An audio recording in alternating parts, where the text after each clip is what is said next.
আজকে আমরা জিওটেকনিক দ্বিতীয় অধ্যায়ের একটা গুরুত্বপূর্ণ সূত্রের প্রমাণ করব, সেটা হচ্ছে কি মোট একক ওজন। এটা আমাদের কোথায় দেওয়া আছে? এটা আমাদের বইয়ের 6 নম্বরে দেওয়া আছে।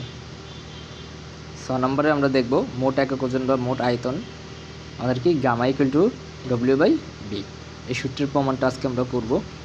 তো দেখো কি করতে হবে, এখানে আমরা গামার জায়গায় গামাকে রাখবো ইকুয়াল টু ডব্লিউ সমান সমান হচ্ছে আমার দেখো ডব্লিউ ইকুয়াল টু হচ্ছে আমার WS প্লাস ডব্লিউ। এটা হচ্ছে আমার মুখস্থ সূত্র থাকতে হবে, এগুলো আমাদের বইয়ের মধ্যে আছে। ডব্লিউ সমান সমান WS প্লাস ডব্লিউ। তারপর এখানে আমরা ডব্লিউর মানটা বসাবো। ডব্লিউর মান সমান কত? WS plus W by B এর জায়গায় বি রাখলাম। এখন আমাদের কাজ হচ্ছে এই পাশে, অর্থাৎ আমাদের ডান পাশে আমরা কি করব, এই ডান পাশের মধ্যে লব ও হরকে আমরা WS দ্বারা ভাগ করব। লব ও হরকে কী করব? WS দ্বারা ভাগ করব। তাহলে আমরা যদি এটাকে WS দ্বারা ভাগ করি, তাহলে আমরা লিখি WS/WS R WS by B/WS।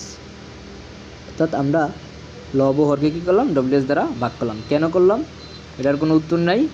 আমরা সূত্রের প্রমাণ করতে গেলে এমন অনেক কিছুই করে থাকি। আমরা যখন ম্যাথমেটিক্স করে থাকি তখন আমরা লব ও হরকে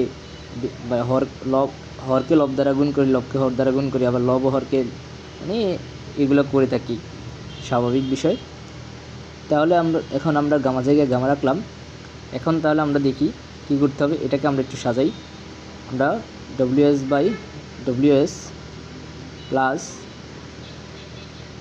WS গুণন, এটা আমাদের ভাগ আছে, যদি এটা আমরা গুণ করে নিই তাহলে আমাদের উল্টে যাবে, অর্থাৎ WS উপরে যাবে আর B আমাদের নিচে আসবে। তাহলে এটা হলো। তাহলে এখন আমাদের কাজ কি? তাহলে এখন আমরা গামার জায়গায় গামা রাখলাম ইকুয়াল, দেখো আমরা যদি এটাকে ভাগ করে দিই, যে WS/WS যদি ভাগ করি তাহলে হচ্ছে আমাদের 1 থাকে, আর W/WS সমান সমান হচ্ছে আমাদের ওমেগা। এটাও আমাদের সূত্র, আমাদের কি ওমেগা। কীভাবে দেখো আবার দেখি, WS ইকুয়াল টু হচ্ছে ওমেগা। তাহলে আমরা এই সূত্র এখানে বসালাম, WS/WS ওমেগা ইন্টু WS/B। আবার দেখি WS/B ইকুয়াল টু হচ্ছে আমাদের gamma D. WS/B equal to হচ্ছে আমাদের কি গামা বি।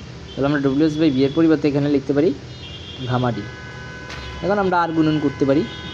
এখন দেখো 1 প্লাস ওমেগা এই পাশে গুণ আছে, তাহলে এই পাশে যদি নিয়ে আসি তাহলে এটা কি হয়ে যাবে? ভাগ হয়ে যাবে।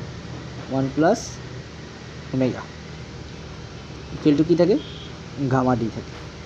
তাহলে অতএব গামা ডি ইকুয়াল টু কি?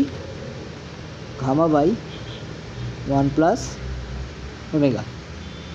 এটা হচ্ছে আমাদের মূল সূত্রের প্রমাণ, অর্থাৎ gamma D equal to gamma by 1 plus omega. এটা হচ্ছে আমাদের সূত্রের প্রমাণ।